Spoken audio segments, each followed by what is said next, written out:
Tout le monde, on se retrouve pour le jour 11 du calendrier de l'Avent et on est parti tout de suite.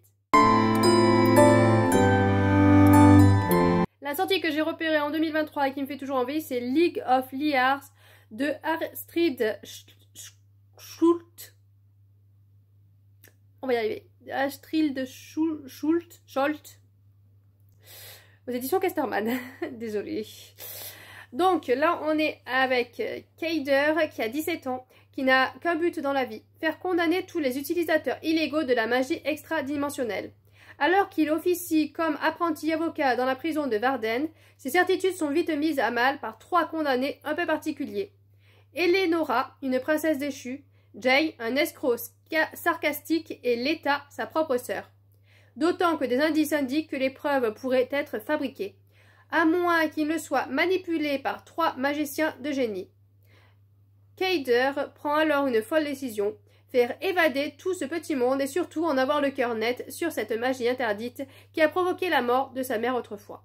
Voilà, donc ça me laisse très curieuse et je suis curieuse parce qu'il est contre cette magie qui a provoqué apparemment la mort de sa mère, mais sa sœur, elle, est pour la magie. Donc je sais pas, c'est étrange cette histoire, c'est étrange et la couverture est splendide, splendide. Moi de toute façon dès que je vois un crâne, je suis attirée. Sortie de 2024 que j'ai repérée, c'est la bibliothèque ambulante des Appalaches de Kim Michel Richard... je vais pas y arriver aujourd'hui avec les noms. Richardson.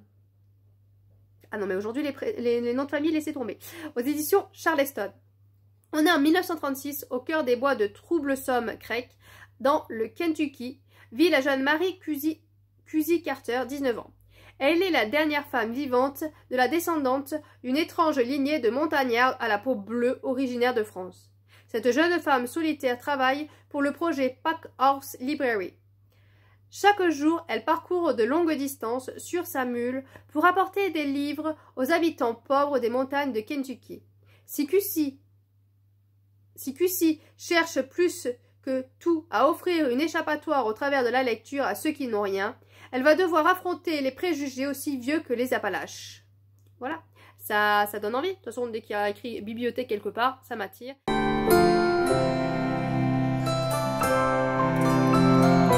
Et d'ailleurs, c'est pour ça que le livre de la wishlist qui m'est fait toujours envie, c'est la librairie des rêves ensevelis de Madeleine Martin aux éditions. Donc là, j'ai lu parce que j'ai vu qu'il était sorti en poche en fin d'année.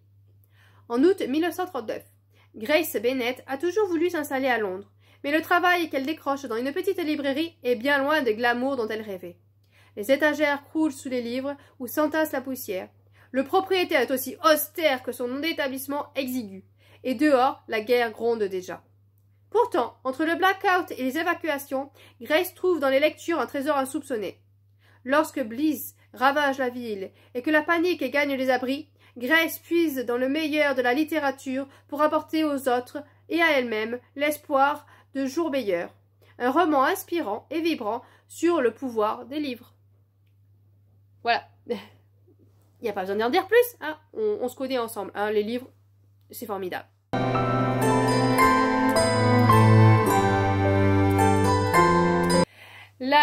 Une des meilleures lectures que j'ai eues en 2023, c'est le tome 2, Le Royaume d'Arismel, de Vanessa DL, qui est en auto-édition.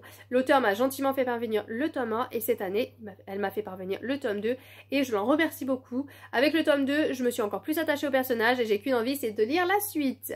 Donc je vous fais le résumé du tome 1, ça sera mieux, ça évitera de vous spoiler. On est dans un monde un peu médiéval où il y a de la magie et des secrets.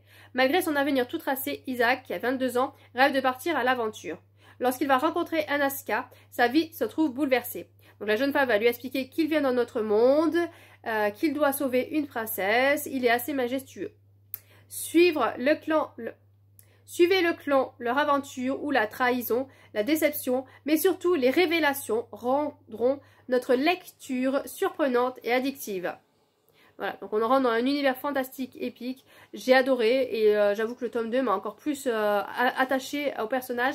C'est pas forcément Isaac avec qui j'accroche le plus. Il y a un personnage secondaire qui est son frère que j'aime énormément et j'ai hâte d'en savoir plus sur ces personnages.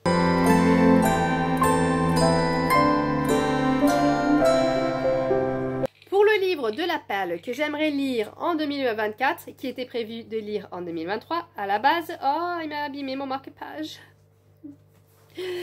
C'est Fleur d'Opale de Yelena aux éditions, pas aux éditions, parce que là elle est en auto-édition pour cette saga. Donc là c'est La Candeur de la Rose, donc le tome 1 partie 2. J'ai lu le tome 1 partie 1 que j'avais énormément aimé. Gros bébé, et donc je voulais absolument continuer cette saga. On est vraiment dans un univers très très sombre, c'est un univers de fantasy.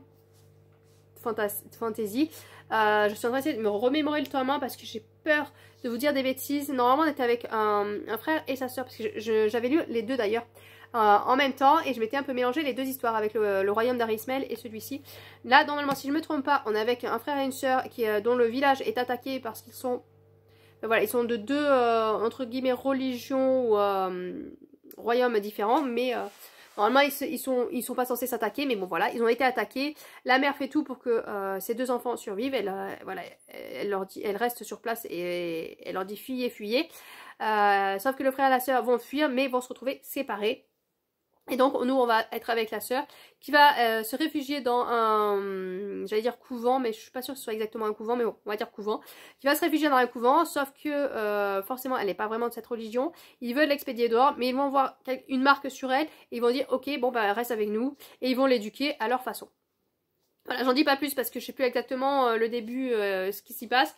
Là on a entre mes mains réside un pouvoir qui me permet d'apporter l'espoir, la guérison, la paix et l'amour. Jusque-là, je n'ai répandu que le malheur, la mort, la guerre et la vengeance. Pour ceux que je n'ai pas pu sauver, pour ceux que je dois encore protéger, il est temps pour la déesse de s'éveiller. En tout cas, j'avais énormément aimé le tome 1 et donc j'ai hâte de pouvoir continuer. Normalement, je devais le faire en lecture commune, mais finalement, voilà, j'avoue que fin d'année, j'ai décroché les lectures communes. J'en pouvais plus, j'arrivais plus à suivre, ça me bloquait trop, ça me mettait des angoisses. Donc j'ai laissé tomber les lectures communes, mais je verrai si je le repropose en lecture commune ou si je lis de mon côté. En tout cas, c'est un beau bébé.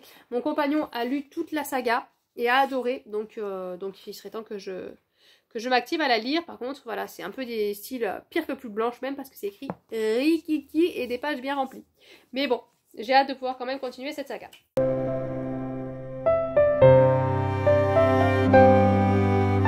La question du jour, écris-tu? Alors oui, je pense que c'est quelqu'un qui avait vu la vidéo en janvier, parce que j'avais dit que je voulais reprendre un peu l'écriture, mais j'écris voilà, j'écris comme je parle, voilà, je suis pas écrivain du tout, je fais des fautes d'orthographe, donc vous savez que voilà, c'est compliqué. Bon, après on m'a dit de toute façon les écrivains font des fautes d'orthographe, donc ça peut pas poser de problème. Mais voilà, j'adore écrire, mais de mon côté, et j'ai une image, une histoire qui me trotte dans la tête depuis très très longtemps, et je m'étais dit voilà, faudrait que je l'écrive. Et en fait, je me suis rendu compte, et c'est surtout grâce à Littérazure, quand elle est venue me voir et qu'elle m'a dit qu'elle trouvait pas l'idée pour écrire et qu'elle savait que j'avais une histoire dans la tête et qu'elle se proposait de l'écrire. Et en fait, ça m'a fait réfléchir que je ne voulais pas partager cette histoire. Enfin, c'est pas méchant, j'espère qu'elle le prendra pas mal, mais j'avais du mal à me dire que mon histoire allait être écrite ou lue par quelqu'un d'autre. Et c'était très difficile de me dire voilà que ça allait sortir et que d'autres personnes pouvaient le voir. Et je pense que c'est surtout ça qui me bloque, c'est parce que c'est quelque chose qui est très fort en moi depuis plein d'années et que j'arrive pas à le sortir parce que j'ai du mal à me dire que d'autres personnes vont le voir, peuvent le critiquer, peuvent se dire mais en fait ça te trotte dans la tête depuis des années mais c'est complètement bidon et voilà, du coup ça me freine beaucoup. Du coup j'ai laissé couler, je me suis dit je laisse couler, mais c'est vrai que j'aimerais beaucoup arriver à poser sur le papier au moins cette scène qui me turlupine et qui me traumatise. Bon, j'ai plusieurs scènes, mais il y en a surtout une en particulier qui est très très forte, très puissante et auquel je pense assez régulièrement. Donc c'est vrai que j'aimerais arriver à poser cette scène sur le papier et je me dis, une fois que j'arrive à poser cette scène, peut-être que j'arriverai à décoincer pour le reste. Qui sait? Mais bon, pour l'instant, voilà, cette année, c'est mort l'écriture. Il faudrait que je me mette un pied au cul. Voilà, faudrait que je me mette un pied au cul et que je me dise, voilà, là tu te casses même qu'une demi-heure, mais tu te concentres et t'essayes de sortir ce que t'as au fond. Ou alors juste peut-être essayer de faire des fiches personnages. Hein, peut-être que ça pourrait me mettre dans le bain, je sais pas. C'est vrai que j'ai fait un gros blocage à cause de cette histoire qui voudrait sortir, mais qui en même temps, je ne veux pas qu'elle sorte. Voilà, c'est tout moi, c'est mon cerveau un petit peu bizarre.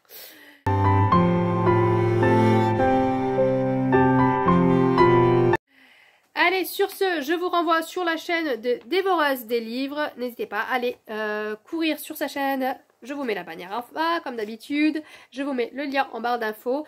Jetez un œil, voilà, c'est pareil. Très bon conseil lecture. Allez, sur ce, je vous laisse et à bientôt, bien sûr. Et bonne lecture.